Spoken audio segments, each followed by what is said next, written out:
अस्सलामुअलैकुम, good morning. कैसे हैं आप सब लोग? मेरा नाम है आयशा यूसुफ और मेरे साथ उमैर बशीर मौजूद हैं। उमैर, गुड मॉर्निंग, कैसे हैं आप? गुड मॉर्निंग, मैं बिल्कुल ठीक और उम्मीद करता हूँ आप भी ठीक होंगी और आप सब लोग भी खैरियत से होंगे। बिल्कुल ऐसे ही है। अच्छा उमैर, आज 13 जनवरी है, 13 रोज़ हो चुके हैं। इस दौरान 2021 में भी हमने देखा काफ़ी कुछ हुआ, लेकिन अगर हम 2020 की बात करें तो बहुत ज़्यादा प्रॉब्लम्स भी थी और बहुत ज़्यादा ख्वाहिशात जो थी वो हमें रोकनी पड़ गई और कुछ लोग ट्रैवल करना चाहते थे वो नहीं कर पाए। पूरी दुनिया में लॉकडाउन की सूरत हाल थी, लेकिन अब 2021 में कुछ उम्मीदें जो हैं दोबारा से जागना शुरू हुई हैं कि दोबारा से ट्रैवलिंग जो है उसका आगाज़ किया जाए। ऐसे में न्यूयॉर्क टाइम्स की जानिब से 2021 के लिए 52 प्लेसेस, 52 शहर जो हैं उनको कहा गया है कि ये बेस्ट हैं अगर आप चाहते हैं कि आपने घूमना है, फिरना है, एंजॉय करना है। उनमें अच्छी बात यह है कि लाहौर जो है उसका नाम भी शामिल किया गया है कि लाहौर का फूड, लाहौर का कल्चर और लाहौर की मेहमान नवाजी 32वें नंबर पर गालिबन लाहौर को रखा गया। एग्जैक्टली, बट 52 में आना, इन टॉप 52 में आना तो ये बहुत बड़ी बात है पाकिस्तान के लिए भी और लाहौर के लिए भी। और लाहौर है, ऐसे तो नहीं कहते ना। लाहौर है, लाहौर का खाना और लाहौर की मेहमान नवाजी बाद में करते हैं, कहते हैं आओ यार छोड़ो पहले खाना खाते हैं। आपको खाना तो लाहौरी तो जीते ही खाने के लिए है। लाहौरी के साथ साथ आप भी जो है ना माशाल्लाह में आपके लाहौरी है तो फिर अब इतना तो बनता है आयशा। और वैसे भी कहा जाता है कि जिन्हें लाहौर ने तकिया जम्मे नहीं तो लाहौर की क्या बात है, और जिन्हें खाना नहीं चखिया लाहौर दा वो भी नहीं जम्या, वो भी नहीं जम्या, उन्हें जो मर्जी कह लेना। अच्छा बहरहाल, और डोनाल्ड ट्रंप के लिए भी 2020 ही चल रहा है, समझने के उनके लिए जो मुश्किलात हैं वो कम नहीं हो रही। जो उनके साथी हैं वो आप देख रहे हैं, माइक पेंस, वो कह रहे हैं वो 7 दिन रह गए, 7 दिन बाद हल्फ बर्दारी है जो बाइडेन की। लेकिन जो माइक पेंस हैं उनके पास इख्तियार है कि वो ये कर सकते हैं कि ट्रंप को हटाकर वो खुद प्रेसिडेंट बन जाए इन 7 दिनों के लिए, लेकिन वो कहते हैं कि मैं ऐसा नहीं करूंगा। डट के खड़ा है अब माइक पेंस, डट के खड़ा है अब माइक पेंस। तो और जी अभी टॉपिक्स पर आ जाते हैं। आज बहुत सारे टॉपिक्स हैं, उन पर हमने बात करनी है। आज महंगाई की हम बात करेंगे कि मुल्क भर में क्या सूरत हाल है, और यूटिलिटी स्टोर्स जो आम आवाम की सहूलत के लिए बनाए जाते हैं उधर भी अब महंगाई होना शुरू हो गई है। मतलब मेक श्योर किया जा रहा है कि कोई सहूलत रह ना जाए आवाम के पास, रह ना जाए। जो सहूलत बाजार है वो भी आपको पता है पंजाब हुकूमत खत्म कर रही है, तो आहिस्ता आहिस्ता मरलावार उन्हें भी खत्म किया जा रहा है। यानी कि अब आपने घबराना नहीं है क्योंकि कुछ भी नहीं बाकी रह रहा। इसके बाद हम वैक्सीन की बात करेंगे और वैक्सीन के हवाले से ये है कि क्या अपडेट्स हैं, क्या डेवलपमेंट पाकिस्तान में कब तक अवेलेबल होगी, उसके हवाले से डिटेल से बातचीत की जाएगी। पाकिस्तान क्रिकेट बोर्ड की कल मीटिंग हुई, क्रिकेट कमेटी का इजलास हुआ और मिसबाह उल हक हेड कोच और बॉलिंग कोच वक़ार यूनुस कमेटी के सामने पेश हुए। उस मीटिंग का अहवाल भी बताएंगे। और आयशा आपको बताऊँ कि जब मिकी आर्थर को हटाना था तो इस क्रिकेट कमेटी में मिसबाह उल हक थे और जिन्होंने कहा था कि इनकी कारकर्दगी जो उनकी है वो परफॉर्मेंस अच्छी कारमा तो नहीं है, इनको हटाया जाए। मिसबाह उल हक का कारमा जो है ना वो उसकी जद में आ गया है। उसके बाद मिसबाह उधर गए। बारह इस पर डिटेल से बात करेंगे, इस पर डिटेल से बात करनी है। और किसानों की बात करेंगे कि जो इस वक्त भारत में सूरत हाल है उसके लिए, और सिर्फ उनके लिए नहीं बल्कि जहाँ जहाँ किसान मौजूद होते हैं। जवाद अहमद हमारे सिंगर जो हैं उन्होंने एक गाना लिखा है किसाना, उनसे आपकी मुलाकात करवाएंगे और कुछ बातें करेंगे उनसे। और इसके साथ साथ एक नन्हे राइटर से भी हमें आपकी आज मुलाकात करवानी है। आगाज़ करते हैं पहले टॉपिक से। बिल्कुल, सबसे पहले बात महंगाई की, क्योंकि आवाम की बात है, अवामी शो है तो अवामी बात से ही हम आगाज़ करना चाहेंगे। अवामी शो ही है ना। तो आम बाज़ारों और मार्केट्स में महंगाई का जो जिन था वो तो बेकाबू था ही, और महंगाई माफिया पर हुकूमत का बस हमने देखा कि नहीं चल रहा था। तो वफाकी हुकूमत ने बस चल रही है बीआरटी की, ना हुकूमत का बस चल रहा है। लेकिन हुकूमत ने रिलीफ देने के लिए कोशिश की और यूटिलिटी स्टोर्स पर आवाम ने तकिया किया। आटा, घी, चीनी समेत दीगर अशिया ज़रूरत की मार्केट रेट से कम कीमत पर दस्तयाबी के लिए यूटिलिटी स्टोर्स कॉर्पोरेशन को 7 अरब का खुसूसी पैकेज भी आयशा दिया गया।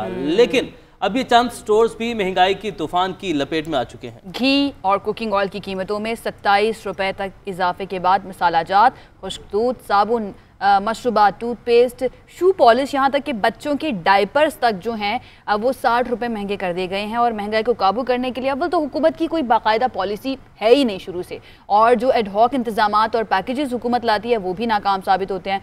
आवाम महंगाई का रोना रो रो कर बेचारे हलकान हो गए हैं। और सोने पर सुहागा ये है कि हुकूमत की जानिब से 12 ये कहा जाता है आपने घबराना नहीं है। मुझे घबराहट हो रही है हमें भी घबराहट अब शुरू हो चुकी है डेफिनेटली। आम मार्केटों की बात करें वहाँ पर तो महंगाई का कोई हाल ही नहीं है ना उमैर, और यूटिलिटी स्टोर्स पर कीमतों में अचानक इजाफा जो है वो हो गया है। इसकी क्या वजह है, इसी पर बात करने के लिए हमारे साथ मौजूद हैं MD utility store Umar Lodhi sahab. Umar Lodhi साहब, बहुत शुक्रिया आपका। यूटिलिटी स्टोर्स जो हैं वो बनाए जाते हैं आवाम की सहूलत के लिए कि वहाँ पर आम मार्केट से सस्ती अशिया जो हैं वो लोगों को मिले। हुकूमत की जानिब से पैकेज भी दिया गया यूटिलिटी स्टोर्स को, लेकिन उसके बावजूद वहाँ पर भी जो अशिया हैं वो बहुत ज़्यादा महंगी हो जाती हैं और जो अवेलेबल होती हैं उनकी क्वालिटी अच्छी नहीं होती है। क्या वजह है सर? जी अस्सलाम वालेकुम। मैं एक चीज़ क्लैरिफाई कर दूं कि जी इस वक्त तक जो गवर्नमेंट ने रिलीफ दी थी और वो जनवरी 2020 से रिलीफ जो है वो आज भी है, वो 5 बेसिक अशिया पे थी: आटा, चीनी, घी, दालें और चावल। और जो 2020 जनवरी में प्राइम मिनिस्टर ने रिलीफ स्कीम अनाउंस की थी वो आज भी वही है। फॉर एग्ज़ाम्पल आटा 800 रुपये पे है, चीनी 68 पे है और घी, ऑयल नहीं जी, घी 170 रुपये पर केजी और इसी तरह चीनी और चावल और दालों की कीमत है। सो उनमें कोई चेंज नहीं आई। वो आज भी आप यूटिलिटी स्टोर पे जाएंगे तो आपको वही रेट्स मिलेंगे।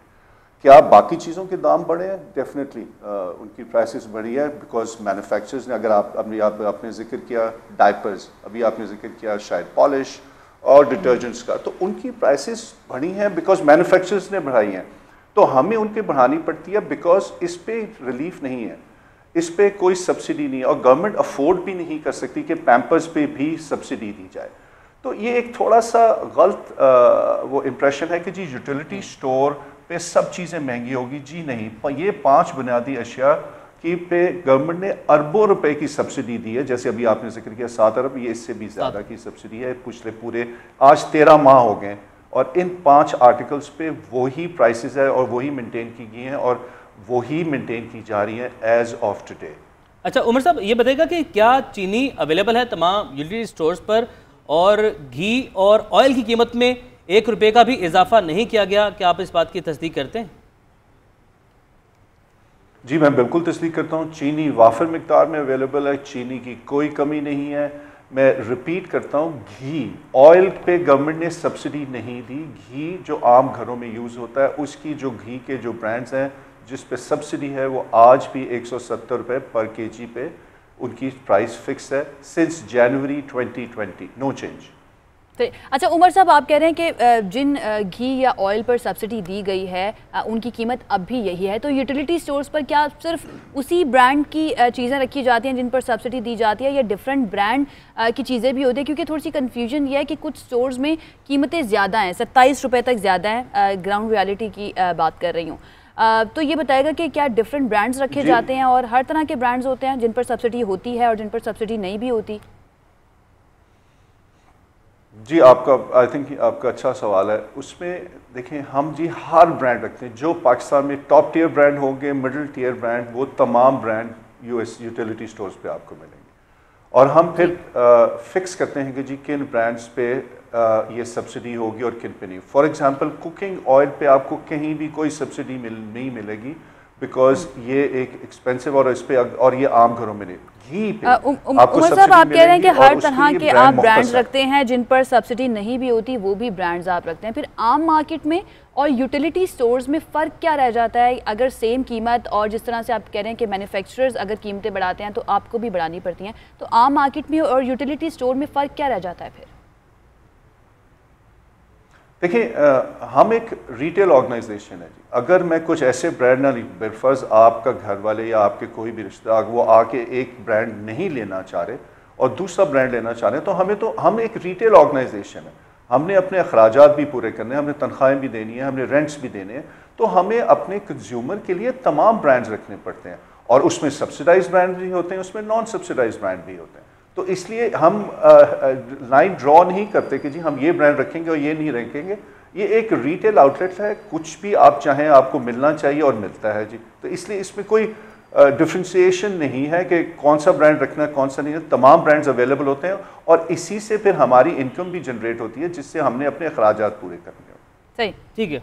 उमर लुत्फ़ी साहब, बहुत शुक्रिया आपके वक्त के लिए। एमडी यूटिलिटी स्टोर हमारे साथ मौजूद थे और आयशा इन्होंने कहा है कि जो घी है उसकी कीमत वही है क्योंकि उस पर सब्सिडी दी जा रही है हुकूमत की जानिब से, एग्जैक्टली, उसकी कीमत और जो ऑयल है उस पर हुकूमत की जानिब से सब्सिडी नहीं दी जा रही और दावा किया है कि चीनी जो है वो वहाँ पर मिल रही है, आटा जो है वो सरकारी निर्खों पर मिल रहा है जिस पर सब्सिडी दी जा रही है। बड़ी सिचुएशन क्लियर हो गई है ना कि हर तरह के क्योंकि ब्रांड्स होते हैं अनसब्सिडाइज्ड भी होते हैं, तो डेफिनेटली अनसब्सिडाइज्ड जो ब्रांड्स होते हैं उनकी कीमतें उसी तरह से बढ़ेंगी जिस तरह से आम मार्केट में बढ़ती हैं। औरंगजेब मलिक फैसलाबाद से हमारे साथ मौजूद हैं और ये एक यूटिलिटी स्टोर के बाहर मौजूद हैं। उनसे जानते हैं कि वहाँ पर क्या सिचुएशन वो देख रहे हैं और अवेलेबिलिटी क्या है चीज़ों की वहाँ पर। औरंगजेब बताइएगा, यहाँ पर किस किस अशिया की कीमत जो है वो बढ़ी है और आवाम क्या कह रहे हैं इस बारे में? जी ऐसा ऐसा ही है कि जो यहाँ पर प्राइवेट ब्रांड्स हैं उनकी जो है वो कीमतों में कुछ इजाफा किया गया है और ख़ास तौर पे घी की कीमतों में जो है वो इजाफा किया गया है। 243 से 262 रुपये कीमत 19 रुपये के इजाफे के साथ की गई है। और यही नहीं बल्कि एक तरफ तो MD जो यूटिलिटी स्टोर थे वो दावा कर रहे थे कि चीनी और आटा वाफिर मिकदार में यूटिलिटी स्टोर कॉरपोरेशन के पास मौजूद है। तो मेरा ये ख्याल है कि ये चीनी और आटा उनके गोदामों में ज़रूर होगा, लेकिन स्टोर्स पे तो हमें जो है वो नज़र नहीं आ रहा है। कुछ स्टोर्स का जो मैनेजर्स हैं उनका ये कहना है कि महदूद मुद्दत के लिए यहाँ पर आटा और चीनी आता है जो फौरी तौर पर ख़त्म हो जाता है। अगर बात करें तो यहाँ पर हम देख रहे हैं कि आटा और चीनी के काउंटर्स जो है वो बिल्कुल खाली पड़े हुए हैं। इसके साथ साथ जो उन्होंने सब्सिडी की बात की है, तो एक तरफ तो बाहर ओपन मार्केट में चीज़ें महंगी हुई हैं, दूसरी तरफ यूटिलिटी स्टोर्स में भी इस तरह की चीज़ें जो टूथपेस्ट है और घी है, इसके अलावा साबुन है, इनकी चीज़ें की जो है वो चीज़ों की कीमतों में इजाफा किया गया। और यहाँ पर मैनेजर्स का ये कहना है कि ये इसी वजह से की गई हैं क्योंकि मैन्युफैक्चरर्स ने इसकी चीज़ों के रेट जो है वो बढ़ाए हैं, जबकि अवाम का ये कहना है कि यूटिलिटी स्टोर्स के ऊपर अगर सब्सिडी उन्हें यहाँ नहीं मिलेगी तो कहाँ मिलेगी। एक तरफ हुकूमत की जानिब से ये कहा जाता है कि 7 अरब रुपये के पैकेज दिए गए हैं, लेकिन ये बेसिक चीज़ें जिनके ऊपर सब्सिडी है वो तो यहाँ से मिलती नहीं है। तो आम मार्केट में और ओपन जो यूटिलिटी स्टोर की जो यहाँ पर अशिया हैं उनमें कोई फ़र्क जो है वो नज़र नहीं आता। ठीक है, बहुत शुक्रिया। औरंगजेब मलिक हमारे साथ मौजूद थे और वही वाली बात, उमर लोधी वाली बात वो कर रहे हैं कि जो प्राइवेट चीज़ें हैं यानी कि अनसब्सिडाइज्ड चीज़ें हैं उनके ऊपर थोड़ी कीमतें बढ़ी हैं क्योंकि मैन्युफैक्चरर्स ने बढ़ाई हैं, जबकि सब्सिडाइज्ड चीज़ें जो हैं वो उसी कीमत पर मौजूद है। एक चीज़ जो है वो डिफरेंट रही, उन्होंने कहा कि अवेलेबल है चीनी और आटा तमाम स्टोर्स पर। तो औरंगजेब मलिक एक स्टोर पे मौजूद है, उन्होंने कहा कि जिस स्टोर पे वो मौजूद है वहाँ पर ना आटा है ना चीनी है, स्टॉक में मौजूद नजर उसकी अवेलेबिलिटी जो है वो यकीनी बनानी है। तो बहरहाल अगले टॉपिक पे बढ़ते हैं आयशा। बिल्कुल, बात करते हैं कोरोना वैक्सीन की। और कोरोना वैक्सीन पाकिस्तान में कब तक मौजूद होगी, कब तक खरीदारी का अमल शुरू हो जाएगा, ये आज हम जानने की कोशिश करते हैं। तो पाकिस्तान ने चीन से वैक्सीन की खरीदारी का अमल शुरू कर दिया है। इब्तदाई तौर पर जो वैक्सीन पाकिस्तान आएगी वो सिर्फ हेल्थ वर्कर्स जो हैं, जो फ्रंट लाइन वर्कर्स हैं, उनको लगाने का प्लान है। और जो लगवाना चाहते हैं वैक्सीन उन्हें पहले रजिस्ट्रेशन करवानी होगी। उसके लिए NCOC की वेबसाइट पर जाकर ख़ुद को रजिस्टर कराना बहुत ज़रूरी है। यानी कि अगर आप चाहते हैं कि आपको वैक्सीन लगे तो फौरी तौर पर जाइए NCOC की जो वेबसाइट है उस पर जाकर ख़ुद को रजिस्टर करिए ताकि बर वक्त आप तक वैक्सीन पहुंच जाए। बिल्कुल, क्योंकि सिर्फ बता दिया गया है कि सिर्फ रजिस्टर्ड अफराद को ही वैक्सीन लगाई जाएगी। ये वैक्सीन आवाम तक कब पहुँचेगी और इसके बारे में हुकूमत ने अभी तक क्या कुछ किया है। निजी शोबे में कुछ कंपनीज को वैक्सीन इंपोर्ट करवाने की इजाज़त देने की बातचीत भी चल रही है, मगर निजी शोबे के जरिए जो वैक्सीन आवाम तक पहुंचेगी उसका बोझ शहरियों पर ही होगा। क्योंकि जब भी प्राइवेट सेक्टर इन्वॉल्व होता है तो कीमतें बहुत ज़्यादा ऊपर चली जाती हैं। हुकूमत वैक्सीन से मुतालिक क्या प्लान बना रही है, किस तरह से अवेलेबल होगी वो पाकिस्तान में, पार्लिमानी सेक्रेटरी बराए सेहत डॉक्टर नौशीन हामिद साहिबा ने हमें ज्वाइन किया, उनसे इस बारे में बात करते हैं। डॉक्टर साहिबा, बहुत शुक्रिया आपके वक्त का। सबसे पहले मैं ये जानना चाहूँगी कि कब तक अवेलेबल होगी पाकिस्तान में वैक्सीन कोरोना की, और दूसरा ये निजी शोबे को जो इन्वॉल्व किया जा रहा है कि वो भी इंपोर्ट कर सकती हैं, तो डेफिनेटली कीमतें जो हैं वो बढ़ जाएंगी। और हमेशा बात होती है कि जब भी महंगाई होती है या इस तरह का कोई भी तूफ़ान आता है तो महंगाई का तूफ़ान भी साथ आ जाता है। तो इसको किस तरह से हुकूमत कंट्रोल करेगी? जी, बिस्मिल्लाहिर्रहमानिर्रहीम। देखिए, सबसे पहले तो ये कि ये वैक्सीन कब अवेलेबल होगी, वो हुकूमत की कोशिश है कि ये जल्द अज जल्द जो है ये वैक्सीन जो है वो हम आवाम तक ले आएँ, और इसके लिए तमाम हैं उनको टैप किया जा रहा है। तमाम जितने भी रिसोर्सेज हैं वो यूटिलाइज किए जा रहे हैं, और इंशाल्लाह ताला हमें उम्मीद है कि फरवरी में जो है हमें ये जो फर्स्ट क्वार्टर है इसके अंदर जो है ये वैक्सीन अवेलेबल हो जाएगी। पर जिस तरह आपने खुद बताया है कि जैसे पूरी दुनिया में प्रायोरिटाइज किए गए हैं ग्रुप्स, उसी तरह पाकिस्तान में भी जो है वो प्रायोरिटाइजेशन की गई है। और सबसे पहले जो हमारे फ्रंट लाइन हेल्थ वर्कर्स जो इस वक्त कोरोना वार्ड न्यूज में ड्यूटी दे रहे हैं उनको महफूज बनाना हमारी प्रायोरिटी है। और है जो हमारे सीनियर सिटीजन है, बिकॉज वो सबसे वल्नरेबल होती है, जिनमें कॉम्प्लिकेशन के चांसेस ज्यादा होते हैं। तो ये तो प्रायोरिटी ग्रुप है, मगर डेफिनेटली हुकूमत की अप्रोच यही है कि हमने तमाम पॉपुलेशन तक पहुंचना है। और इसके लिए कंसाइनमेंट्स में ये जैसे जैसे वैक्सीन आती जाएगी, ग्रुप्स को प्रायोरिटाइज करके तो उनको ये वैक्सीन लगती जाएगी। अच्छा डॉक्टर साहब, निजी शोबे की अगर हम निजी शोबे की बात करें तो आपने दुनिया भर की एग्जाम्पल दी, दुनिया भर में ये मुख्तलिफ हैं जो हमारे मुल्क में चल रहे हैं।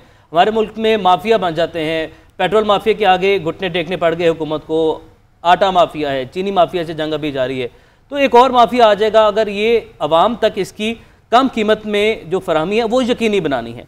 तो कम कीमत में आम आदमी तक इसकी फरहमी के लिए क्या इकदाम उठाए जा रहे हैं? जी, हुकूमत की तरफ से जो वैक्सीन लगेगी वो तो टोटली फ्री ऑफ कॉस्ट होगी। को इसलिए इजाजत दी गई है कि जो लोग अफोर्ड कर सकते हैं वो खुद खरीद के लगा लें, ताकि वही वैक्सीन जो है वो डिजर्विंग लोगों को लगे, जिनको हुकूमत ने तो फ्री देनी है। और होगा ऐसा नहीं है, जब भी ये वैक्सीन प्राइवेट सेक्टर बाहर से मंगवाएगा तो वो उसी जो ड्रैप के अंदर जो हमारी drug regulatory authority of Pakistan है उसके अंदर उसकी रजिस्ट्रेशन लाजमी होगी। और जिस चीज की भी रजिस्ट्रेशन डॉक्टर साहिबा आप कह रही हैं कि निजी जो लोग अफोर्ड कर सकते हैं उनके लिए ज़रूरी होगा कि वो कीमत अदा करके ये वैक्सीन खरीदें और लगवाएं। ठीक है, बहुत फेयर बात है कि जो अफोर्ड कर सकते हैं उनको पैसे अदा करने चाहिए, लेकिन मसला ये है कि जब इस तरह की सूरत हाल होती है तो कीमतें इतनी ज़्यादा हो जाती हैं कि वो आम आदमी जो अफोर्ड कर सकता है उसकी पहुंच से भी बाहर हो जाती हैं। तो कोई पॉलिसी, कोई प्लान बनाया गया कि कीमतों को किस हद तक कंट्रोल रखना है ताकि हर किसी की पहुँच में हो सके वैक्सीन? जी, मैं आपको यही बता रही थी कि जो drug regulatory authority of Pakistan है, ये एक रेगुलेटर है पाकिस्तान का, जो कि दवाइयों की प्राइसेस को कंट्रोल भी करता है, मॉनिटर भी करता है। तो प्राइवेट कंपनीज के लिए ये लाजमी होगा कि वो ड्रैप में अपनी वैक्सीन को रजिस्टर करवाएं। और वंस वो वहाँ रजिस्टर हो जाती है तो फिर ड्रैप वालों की अपनी एक ड्रग प्राइसिंग पॉलिसी है, जिसके तहत जो है वो प्राइसेस डिटरमिन होती हैं। उसके अंदर वेरिएंट्स को देखा जाता है कि उसकी कॉस्टिंग कितनी है, उसकी जो बाकी ममालिक से कंपैरिजन एक किया जाता है, और वो उन सारे पैरामीटर्स को सामने रख के प्राइस जो है वो ड्रैप खुद डिटरमिन करता है। बिल्कुल ऐसा ही है। डॉक्टर साहब, आखिरी सवाल मैं आपसे करना चाहूँगी वो ये कि अगर हम पास्ट की बात कर लें तो ड्रैप के ऊपर भी काफ़ी तनकीद होती रही है, जिस तरह से कीमतें बढ़ती हैं उसके बाद हम ये देखते हैं कि इंतज़ामिया और हुकूमत से जब उनके मुज़ाकरात होते हैं कीमतें बढ़ने के बारे में, क्योंकि कुछ लाइफ सेविंग ड्रग्स जो हैं वो भी आम आदमी की पहुँच से बाहर होती रही हैं। यहीं पर इसी स्टूडियो में बैठ कर हम अपने नाज़रीन को वो बताते रहे हैं। तो फिर आप ड्रैप को किस तरह से हम यकीन कर सकते हैं कि ड्रैप इस तरह की कीमतें रखेगा कि आम आदमी की पहुंच तक हो सकेगी वैक्सीन? देखिए, ड्रैप अपनी मर्जी से नहीं रख सकता, उसके लिए प्राइसिंग पॉलिसी का पूरा एक मैकेनिज्म मौजूद है, और उस पॉलिसी के तहत ही होता है। जो लाइफ सेविंग ड्रग्स की वो भी एक मैकेनिज्म के तहत बढ़ी थी, क्योंकि उनकी शॉर्टेज हो रही थी, और वो जिसको हार्डशिप कैटेगरी हम कहते हैं उसमें डल गई थी कि जब फार्मास्यूटिकल कंपनीज ने उसको बनाने से इनकार किया था कि वो उनको फिजिबल नहीं थी वो बनानी, और उसकी वजह से फिर ये हो रहा था कि हमें महंगी दवाइयाँ इंपोर्टेड खरीदनी पड़ रही थी क्योंकि लोकल अवेलेबल नहीं थी। पर वो भी मैकेनिज्म, तो ये वैक्सीन की प्राइसेस भी इंशाल्लाह रेगुलेटेड होंगी, और गवर्नमेंट जो है इसके ऊपर पूरी तरह से उसकी मॉनिटरिंग मौजूद होगी। ठीक है, डॉक्टर नौशीन हामिद साहिबा, बहुत शुक्रिया आपके वक्त के लिए। और तैयारियां करनी हैं, हुकूमत तैयारियां कर भी रही है, लेकिन ऐसा सवाल ये उठता है कि वाकई क्या हुकूमत जो है वो प्राइवेट माफिया के हाथ एक मरतबा फिर से इस चीज़ को भी जो वैक्सीन है उसको भी उसके आगे डालने जा रही है? डॉक्टर नौशीन साहिबा तो काफी पुरुमीद है, और हम भी पुरुमीद हैं कि प्राइसेस होंगी वो रेगुलेटेड। लेकिन सवाल एक और भी है कि अभी तक हम सरकारी सतह पर जो कोरोना के टेस्ट है उसकी कीमत तो तयन उसका कर नहीं पाए, उसको तो रोक नहीं पाए। जो प्राइवेट लेबॉर्ट्रीज हैं वो मनमानी कीमत पर टेस्ट जो है उनके टेस्ट कर रही हैं, और तो वैक्सीन जब आ जाएगी एक नई जंग शुरू हो जाएगी। एग्जैक्टली ऐसा ही है। बहरहाल हम उम्मीद कर सकते हैं कि वैक्सीन जो है वो क्योंकि बहुत ज़्यादा ज़रूरी है तमाम लोगों के लिए, तो वो सब तक पहुँचे और उन कीमतों पर पहुँचे जिस पर सब अफोर्ड कर सके। आगे बढ़ते हैं अपने नेक्स्ट टॉपिक की जानिब और बात करते हैं कुछ खेल के मैदान की। क्रिकेट कमेटी और कोच मिसबाह उल हक के दरमियान अहम मुलाकात हुई है। न्यूजीलैंड में इबरतनाक शिकस्त के बाद कौमी टीम के खेल का जायजा लेने के लिए पीसीबी के बड़ों की बैठक हुई है। गोया इजलास रूटीन का इजलास है, लेकिन मिसबाह उल हक के मुस्तकबिल के हवाले से इस मीटिंग को जोड़ा जा रहा है कि आगे वो कोचिंग के फराइज सर अंजाम देते रहेंगे या नहीं देते रहेंगे। इजलास में कौमी क्रिकेट टीम की गुज़िस्ता 16 माह की कारकर्दगी का जायजा लिया गया, जिस पर क्रिकेट कमेटी ने अदम इत्मीनान का इजहार किया है। ताहम जनूबी अफ्रीका की सीरीज़ बिल्कुल सर पर है और इसीलिए फिलहाल कमेटी ने पीसीबी को टीम मैनेजमेंट को सपोर्ट करने की सिफारिश की है। और मैं इससे पहले ऐसा बात कर रहा था कि मिसबाह उल हक भी इसी कमेटी का हिस्सा थे। जब मिकी आर्थर को इन्होंने स्क्रूटनी करनी थी, उनको इन्होंने फारिग किया और उसके बाद मिर्जा इकबाल बेग साहब हमारे साथ मौजूद है, उन्हीं से ये सवाल कर लेते हैं। बेग साहब बहुत शुक्रिया आपके वक्त का। हम कह सकते हैं कि मिसबाह के लिए कारमा है, वो कारमा किस गए हैं? देखिए आयशा, जो जैसा करेगा वैसा भरेगा। और उमैर बिल्कुल सही कह रहे थे कि मिसबाह उल हक उस कमेटी में थे कि जिसने फारिग किया था मिकी आर्थर को। अब मिसबाह उल हक उसी कमेटी के सामने पेश हो रहे हैं एज अ हेड कोच। तो मैं समझता हूँ नविश्ते दीवार तो पढ़ लिया गया है, लेकिन अभी इंतजार कर रहे थे, क्योंकि अगर पाकिस्तान क्रिकेट बोर्ड अभी हटाता है मिसबाह उल हक को तो उसे 4 महीने की तनख्वाह देना पड़ेगी मिसबाह उल हक को, जो तकरीबन 1 करोड़ के लगभग बनती है। और अगर मिसबाह खुद रिजाइन करेंगे तो फिर पाकिस्तान क्रिकेट बोर्ड इश्तिहार देगा पेपरा रूल्स के तहत और फिर नए कोच का तकर्रुर होगा। तो मिसबाह को अंडर प्रेशर तो ले आए हैं, क्योंकि आज तक उनकी अकाउंटेबिलिटी नहीं थी, उनको 3 ताज पहना दिए गए। और जो उमैर कह रहे थे कि 16 माह की पूरी कारकर्दगी का जायजा लेंगे, क्योंकि मिसबाह ने सितंबर 2019 में चार्ज लिया था। तो लगता यही है कि मुश्किलात होगी। अभी कल की मीटिंग तो जो सलीम यूसुफ ने कहा कि जी कोविड की वजह से, अगर आप कोविड की बात करते हैं तो भारतीय टीम भी तो ऑस्ट्रेलिया में है। भारत का विराट कोहली पहला उस टेस्ट मैच दूसरे और तीसरे टेस्ट में नहीं था, लेकिन क्या हुआ, भारत जीत गया, एक टेस्ट जीता, एक ड्रॉ किया। तो मुझे लग रहा है कि हालात जो है वो खिलाफ ही जा रहे हैं इनके। मिर्जा साहब, सलीम यूसुफ साहब के हवाले से जाएगा क्रिकेट कमेटी पे मैं आपका कमेंट लेना चाहता हूं कि आप इस क्रिकेट कमेटी से सेटिस्फाइड हैं? सलीम यूसुफ साहब काफ़ी अरसा तक जो है वो क्रिकेट से बाहर रहे हैं। अब एकदम एंट्री हुई, उमर गुल भी क्रिकेट कमेटी का हिस्सा, जो कि मिसबाह की कैप्टनसी में खेलते रहे, बड़ा करीब रहे हैं उनके। तो इस कमेटी से आप मुतमिन हैं? देखिए उमैर, ये क्रिकेट कमेटी को ऐसे चेयरमैन की तलाश होती है कि जो ना बोल सकता हो ना सुन सकता हो। पहले मोहसिन हसन खान आए, वो ज्यादा अरसे नहीं चले, फिर वसीम खान मुख्तसर मुद्दत के लिए आए, फिर उसके बाद इकबाल कासिम आए, सलीम यूसुफ तो क्रिकेट से बिल्कुल आउट ऑफ टच है। मैं तो हैरान होता हूँ, बाज़ लोग ये कहते हैं कि पाकिस्तान क्रिकेट में पसे पर्दा रहकर सारे स्ट्रोक्स जो है वसीम अकरम खेल रहे हैं, क्योंकि पंजाब में वसीम अकरम प्लस की हुकूमत है उस्मान बुज़दार की।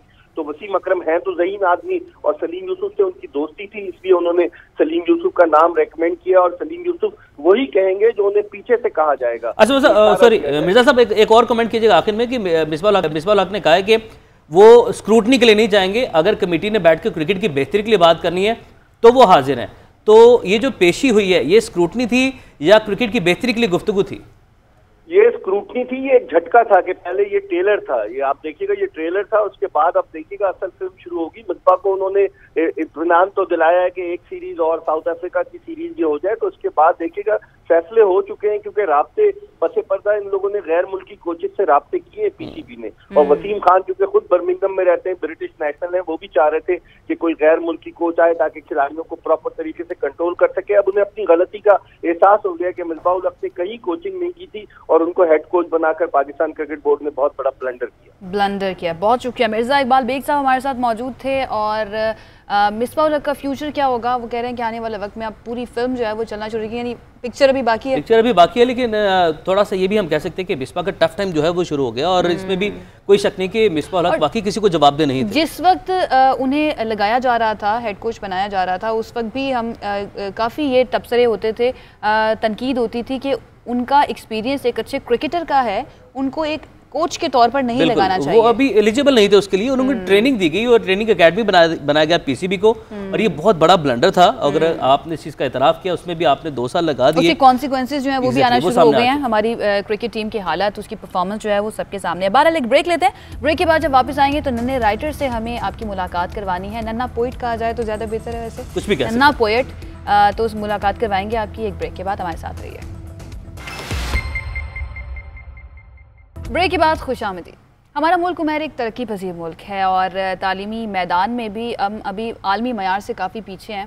ठीक है, जो नॉर्मल लोग हैं उनकी हम बात करें, उनके लिए अभी बहुत सारे मसले मसाइल हैं। ऐसे में जो स्पेशली एबल्ड पर्सनस होते हैं उनकी तालीम और देखभाल के लिए हमारे यहाँ सिरे से कोई इंतज़ाम ही मौजूद नहीं, इसमें कोई शक नहीं है। और ऐसे में जो स्पेशली एबल्ड पर्सन है अपने बलबूते पर आगे आ रहे हैं और लाहौर का एक 15 साल नौजवान है नूरुद्दीन, वो भी उन्हीं में से एक है। और नूरुद्दीन चलने फिरने से कासिर हैं, हाथ में कलम तक नहीं पकड़ सकते, लेकिन जिस्मानी उज़र के बाइस स्कूल भी नहीं जा सकते।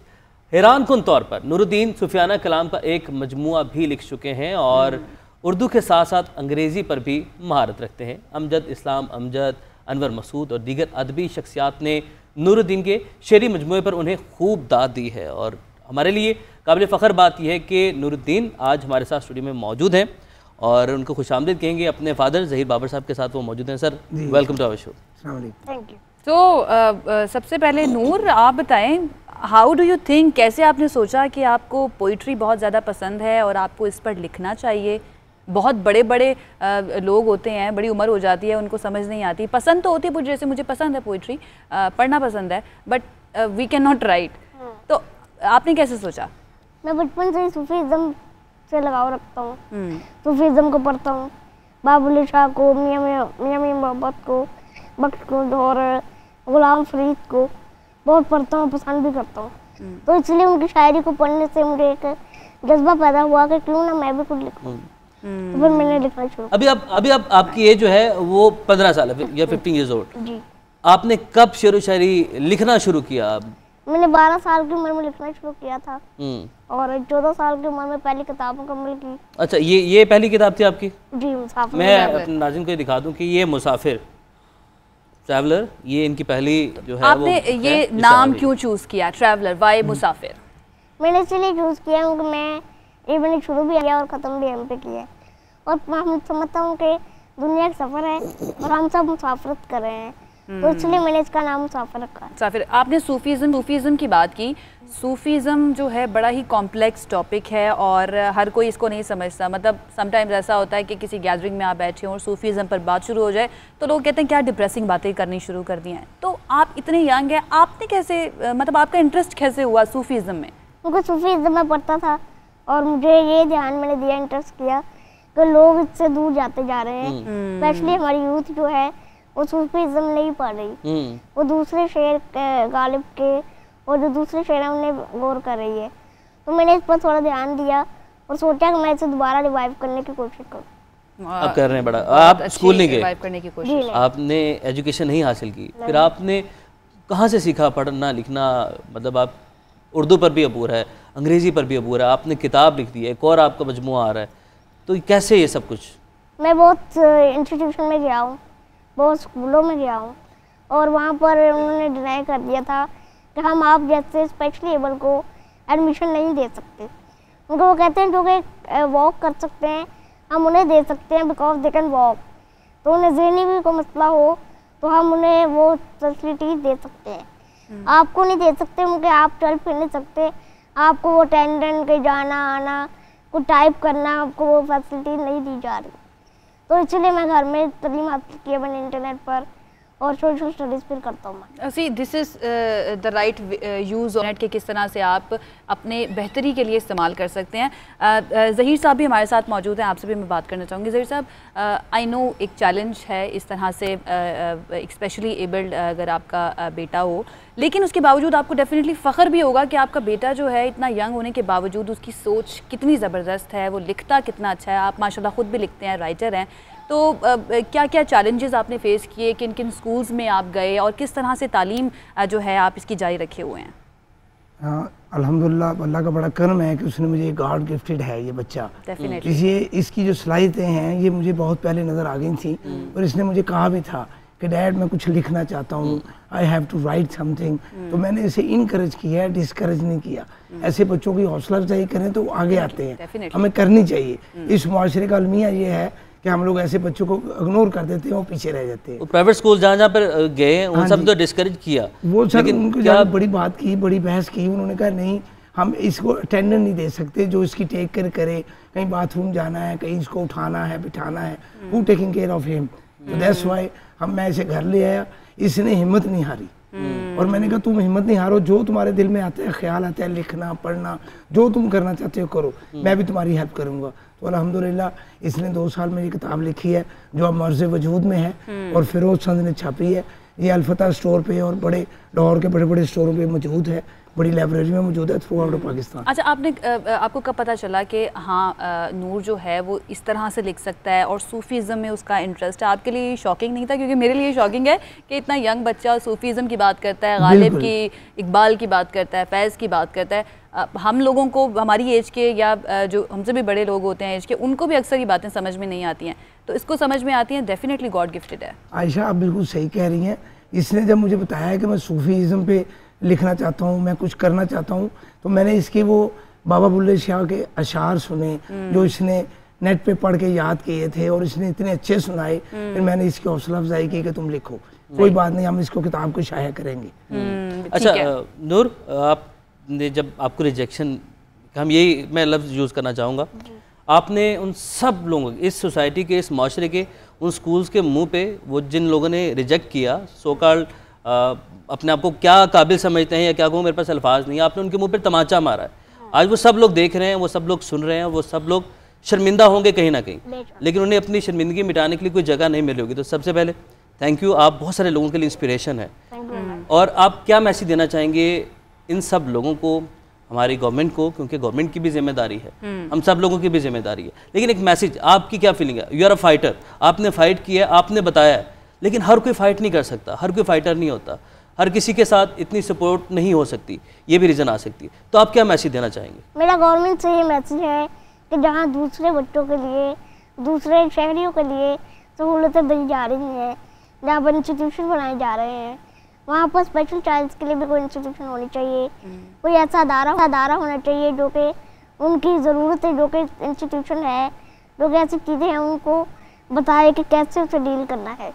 उनको बहुत से लोग हैं जो कि गिव अप कर देते हैं, डिप्रेशन का शिकार बन जाते हैं और फिर अपनी ज़िंदगी को रिस्क में रख सकते हैं। लेकिन अल्हम्दुलिल्लाह मैंने गिव अप नहीं की और अल्हम्दुलिल्लाह मैं आगे काम कर रहा हूँ।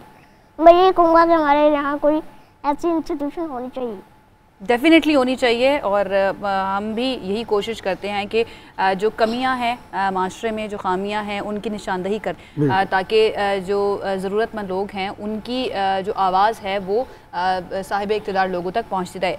और वैसे नूर, हम अक्सर ना अपने शो के अंदर एक चीज़ करते हैं, वो ये कि उमैर साहब से हम शेर सुनते हैं, लेकिन आज उनका अच्छा दिन है कि उनको नहीं सुनाना पड़ेगा क्योंकि इनको बिल्कुल भी शेर शायरी नहीं आती है। आयशा के पास कोई और है जो उसको शेर सुना सके। तो नूर जो है वो हमें शेर सुनाएंगे अपनी पसंद का। नूर, बाबा बुल्ले शाह का पहले सुना दीजिए, उसके बाद इकबाल भी सुनना है हमने। ठीक है। बाबा बुल्ले शाह का शेर है जिसमें उन्होंने खुद को एक दरवेश के तौर पर दिखाया है, 2 लाइनों का। कि बुल्ले नालो चूल्हा चंगा जिस पर ताम पकाई थी। वो कहते हैं कि बुल्ले से एक चूल्हा चंगा एक अच्छा है जिस पर रोटी पकाई जा सकती है, बुल्ले की कोई हैसियत नहीं है। तो ये वो दिखाते हैं कि शायर जो है वो अगर एज ए दरवेश लिखे तो काफ़ी बेहतर लिख सकता है। बिल्कुल ऐसे है। इकबाल का एक सुना दे, उसके बाद हमें ब्रेक लेनी है। इकबाल का है 2 लाइनों का जो कि मेरा फेवरेट है और हमारी मुस्लिमा के लिए बहुत अच्छा है। इकबाल कहता है कि मोहम्मद से वफा तूने तो हम तेरे हैं, क्या बात? ये जहाँ चीज़ है क्या लोहो कलम तेरे हैं। मैं एक बात कहना चाहूँगा जाते जाते, ये आई रियली अप्रिशिएट के जो हमारा मीडिया है, खासकर आप GNN, माशाल्लाह आप लोग ऐसे बच्चों की हौसला अफजाई कर रहे हैं, इसका अल्लाह आपको सिला देगा और ये हमें जरूरी करना ही चाहिए। ये आप लोगों को हम शुक्रिया अदा करना चाहिए। ये हक है इन तमाम बच्चों का कि हम लोग इनके लिए आवाज़ उठाएं, क्योंकि अगर हमारे पास ये अथॉरिटी है कि हम यहाँ पर बैठकर बात कर सकते हैं, तो फजूल बातों के अलावा हम उन लोगों के लिए क्यों ना काम करें जिनको ज़रूरत है। तो डेफिनेटली, और ये इतना गॉड गिफ्टेड डिज़र्व करता है इस तरह की जो सारी अप्रिसिएशन है और इस तरह से मीडिया में आना, ये डिज़र्व करता है बच्चा। बहुत शुक्रिया नूर, आपने वक्त निकाला, और ज़हीर साहब आपका भी बहुत शुक्रिया। इंशाल्लाह आगे जाके ये बहुत नाम रोशन करेगा, आपका भी और पाकिस्तान का भी। इसके साथ ही ब्रेक ले लेते हैं। ब्रेक बनती है अब तो यहाँ पर, डेफिनेटली ब्रेक बनती है। वापस आते हैं ब्रेक के बाद। Welcome back. और अब हम बात करेंगे इस हिस्से में कि भारत में मोदी सरकार की ज़राअत दुश्मन पॉलिसियों के खिलाफ किसानों की जो तहरीक है वो ज़ोरों पर है। दारुल हुकूमत नई दिल्ली की सरहद पर भारतीय पंजाब और हरियाणा समेत दीगर इलाकों से ताल्लुक़ रखने वाले हज़ारों किसान कई रोज़ से सरापा एहतजाज हैं। गुलकार जवाद अहमद ने किसानों के लिए एक गाना गाया है जो भारत में इस कदर मकबूल हुआ है कि इस तहरीक ने जो है वो तराने की शक्ल इख्तियार कर लिया इस तहरीक के लिए। तो उन्हीं से जान लेते हैं, जवाद अहमद साहब से मुलाकात भी करवा देते हैं और उनसे बात करते हैं। जवाद अहमद साहब, बहुत शुक्रिया आपके वक्त का। सबसे पहले तो ये बताइएगा कि जो आपने गाना लिखा और फिर गाया, इसको भारत में ख़ास तौर पर पजीराई मिल रही है। जब आपने ये शुरू किया इस पर काम, तो आपके जहन में क्या था, क्या सोचकर आपने ये गाना लिखा, और जब इतना अच्छा ये गाना लिखा गया है और इतना मकबूल हो रहा है तो आपको फीडबैक कैसा मिल रहा है? अच्छा, वैसे सूरत हाल तो इंडिया में भी ख़राब है और पाकिस्तान में भी ख़राब है किसानों की। स्पेशली उनकी ख़राब है जो खेत मजदूर हैं, जो कि बहुत थोड़ी थोड़ी वेजिस के ऊपर उजरत पे काम करते हैं और उनके घर में खाना भी नहीं पकता, हालांकि वो खाना उगाते हैं हमारे लिए। तो हुआ ये था कि फैज़ अहमद फैज़ की एक नज़म थी, उठ उतानू जट्टा मर्दा क्यों जाएं। तो मैंने सोचा कि थोड़ी सी इसके अंदर थोड़ा सा पैसिमिज़म है, और दूसरा जट्टा की जगह मैं इसको किसाना करना चाह रहा था, क्योंकि जट्टा सिर्फ पंजाब के लिए होता है, जबकि मैं तो पूरी दुनिया के किसानों की बात कर रहा हूँ। और पाकिस्तान में ख़ास तौर पे मैं सिंध, पंजाब, उसके बाद बलूचिस्तान, छोटी छोटी ज़राअत जहाँ पर भी होती है, इवन पख्तूनख्वा में भी होती है, तो मैं सबकी बात करना चाह रहा था, ऑल इंक्लूसिव। तो मैंने इसलिए उसको कर दिया कि उठ उतानू किसाना हुन तू जीना है, बजाय कि मर्दा क्यों जाए। तो मैंने फिर लिबर्टी ली। मैंने सलीमा हाशमी साहिबा जो हैं, उनकी बेटी हैं, उनको मैंने बताया भी कि मैं कुछ चीज़ें इसमें मॉडिफाई करूँगा, लिरिकल कंटेंट जो है। उसके बाद फिर मैंने इसको गाना बनाया, और ये मैंने बहुत पहले बनाया था। हुआ ये कि जब ये मूवमेंट स्टार्ट हुई तो मुझे लगा कि ये मूवमेंट इतना बड़ा इम्पेटस क्रिएट कर रही है, तो क्यों नहीं इसको देख के इसको आप समझे इसके रिफ्लेक्शन में तमाम लोगों को बताया जाए, पाकिस्तान के किसानों को भी और दुनिया के भी तमाम किसानों को जो ऑप्रेस्ड फील करते हैं, कि आप लोग भी अपनी जगह पे तहरीकें चलाएं और आप लोग भी अपने राइट्स के लिए बाहर निकलें। तो इसलिए ये गाना बनाया गया है। तो जवाद साहब, हम देख रहे हैं कि सोशल मीडिया पर बहुत ज़्यादा किसाना जो है वो मकबूल हो रहा है, और भारत में किसानों की तहरीक के बाद आपको जो भारतीय पंजाब से फीडबैक मिला है उसके बारे में ज़रा हमें बताइए। अच्छा, देखें, विद इन फ्यू डेज ये 1 मिलियन इसकी व्यूअरशिप क्रॉस कर गई थी। और ये आपको पता है, ये मैंने ऐसे ही बस यूट्यूब पे बस डाल दिया है, कोई एडवर्टीजमेंट नहीं थी इसकी, कुछ हमने नहीं किया, ना टेलीविजन पे गए ना कहीं और गए, ये खुद ब खुद पिकअप हुआ है। और इंडिया में ये मुझे BBC इंडिया, फिर टाइम्स ऑफ इंडिया, मतलब बड़े बड़े जितने पब्लिकेशंस हैं उनकी, प्लस उनके जो चैनल्स हैं, उन्होंने इंटरव्यू करने शुरू कर दिए हैं। तो वो ये कह रहे हैं कि वायरल हो गया इंडिया में। मतलब इंडिया में जितने भी फार्मर्स हैं जो प्रोटेस्ट कर रहे हैं इस वक्त, ये तमाम लोग उसको सुन भी रहे हैं, शेयर भी उस पर भंगड़ा भी कर रहे हैं और डांस भी कर रहे हैं। क्योंकि देखें, इस गाने में एक बड़ी मज़ेदार बात है, अगर आप इसको गौर से सुने, कि मैंने इसका मूड रखा है अप बीट। मैं नहीं चाहता कि लोगों को उनकी महरूमी याद दिलाई जाए, मैं चाहता हूं उनको बताया जाए कि तुम्हारे में हिम्मत है, तुम हिम्मत करो और अपने लिए खड़े हो। तो लोगों को एक जान और जोश और जज्बा देना पड़ता है, वो इस गाने में मौजूद है। अच्छा जवाब साहब, पाकिस्तान में भी चंद माह पहले किसान एहतजाज के लिए सड़कों पर आए थे, तो आप एक सियासी जमात के सरबराह भी हैं, आपकी जमात किसानों को मसावी हकूक़ के लिए क्या प्लान रखती है? देखें, एक बड़ी इंपॉर्टेंट बात है, आपने क्योंकि किसानों के हवाले से ये सवाल पूछा है, तो मैं लैंड रिफॉर्म्स का जो केस है जो सुप्रीम कोर्ट सुनती नहीं है, उसके अंदर मैं पिटिशनर हूँ। और हम समझते हैं कि पाकिस्तान में लैंड रिफॉर्म्स नहीं हुए तो पाकिस्तान की पूरी इकोनॉमी जो है वो खड़ी नहीं होगी, कभी भी नहीं खड़ी होगी, क्योंकि एग्रो इंडस्ट्री भी नहीं बनेगी फिर। और फिर एग्रो इंडस्ट्री अगर होगी तो बाकी इंडस्ट्री भी बनती है। ये एक पूरा प्रोसेस है जो कि आप पूरे मुल्क दुनिया में जब तरक्की होती है मुल्कों के अंदर तो पता चलता है कि किस तरीके से हुई है। यही एक कॉन्टीन्यूटी होती है प्रोग्रेस की जो होती है, तो वो तो हो नहीं रही। तो इसलिए हम समझते हैं कि इस मुल्क में लैंड रिफॉर्म्स जो पार्टी करेगी आके, वो असल में अवाम के लिए सही बुनियादों में कुछ करेगी। कुछ अर्सा पहले जस्टिस साकिब निसार जो हमारे प्रीवियस चीफ जस्टिस थे, उनसे मैंने एक गैरिसन यूनिवर्सिटी में बैठा हुआ, उनका वो पैनल में बैठे हुए थे, मैं भी बैठा हुआ था, तो मैंने उनसे डायरेक्ट सवाल किया था कि आप लैंड रिफॉर्म्स का केस क्यों नहीं सुनते, हमने ये डाला हुआ है सुप्रीम कोर्ट में, क्यों नहीं सुन रहे आप? तो उन्होंने कहा जी असल में मैंने सुनना चाहता था लेकिन मैं किसी वजह से नहीं सुन सका, लेकिन मुझे यकीन है कि आइंदा आने वाले दिनों में लोग सुनेंगे। तो मैं तो कहूँगा कि इस केस को सुना जाए, क्योंकि इस केस के अंदर छुपा हुआ है सारा का सारा जो पाकिस्तान का प्रोग्रेस है। और जब तक जागीरदारी निज़ाम रहेगा, एक बड़ी ज़मींदारी निज़ाम इस तरह करेगा जहाँ पे लोगों को जबरी मुशक्क़त भी करवानी पड़ती है, मज़ारे जो होते हैं, साथ खेत मजदूर हैं, इनका बड़ा इस्तेसाल जुल्म हो रहा है इनके साथ, तो जब तक ये नहीं ठीक होगा मेरा नहीं ख्याल कि पाकिस्तान भी तब्दील होगा। सही। जवाद साहब, आप हम सबके फेवरेट हैं, हम सबको बहुत ज़्यादा पसंद है, आपके गाने और तराने जितने भी हैं वो बहुत ज़्यादा लोग सुनते हैं शौक़ से और अभी भी सुन रहे हैं, जैसा कि किसाना। तो आप यहाँ पर हैं तो ऐसा हो ही नहीं सकता कि हम आपसे कुछ सुने ना। हमारे नाज़रीन के लिए और हमारे लिए कुछ गुनगुना दीजिएगा प्लीज़। वज़ीरे आज़म सदर ते जरनल DC जज ते पुलिस अफसर सारे तेरा दिता खावण तूं जे न बीजे तूं जे न गावे भुखे पाणे सब मर जावन ए चाकर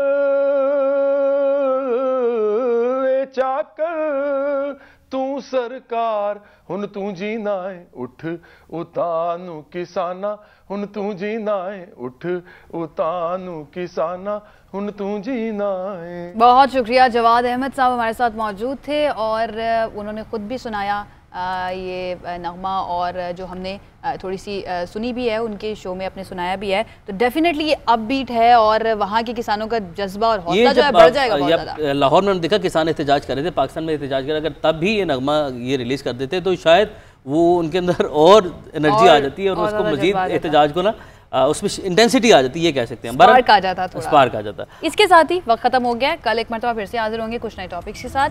हमें इजाज़त दीजिए, अपना ख्याल रखिए, अल्लाह हाफिज़।